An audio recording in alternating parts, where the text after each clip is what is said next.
Ground zero रे मंत्री सांसद और विधायक उन्नयनमूलक काम कले तदारख प्राय 1 किलोमीटर चली चली जाई काम बुली देखिले।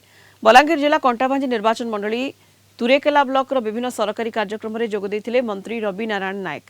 परे रामोड़ गाँ पहुंची सेठारे चलुवा माटी काम देखिथिले। गाँव में 300 लोकों श्रमिक कार्ड थिबा बेले माटी काम रे मात्र 90 जन को नियोजित करा जायछि। अन्य माने कोन करिवे बोली मंत्री गाँ साथी को खोजिथिले। गाँ साथी उपस्थित नथिबारु तुरंत तांको निलंबन करने मंत्री तुरेकेला बीडीओ को कहिथिले। मंत्री बलांगीर सांसद संगीता कुमारी सिंहदेव और कंटाभांजी विधायक लक्ष्मण बाग उपस्थित थिले। सेठी लेबर कार्ड धारी अच्छी किंतु 90 लोक काम करुछंती।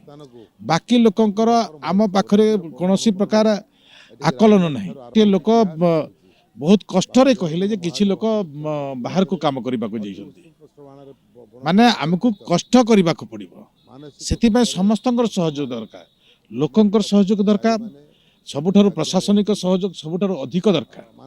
जदि आमे सबु संयोजन करि परिबा आज डबल इंजिनियर सरकार जो व्यवस्था लाइवलीहुड रखिछंती, जो व्यवस्था एमजीएनआरजी रे रखिछंती, आमे जहा लोक दाबी करूथले ताहा 300 दिन कथा आमे कलु। नुआ आईन आसीछि, नुआ आईन भितरे से माने कोनोसी प्रकार कष्ट पाइबे नहीं।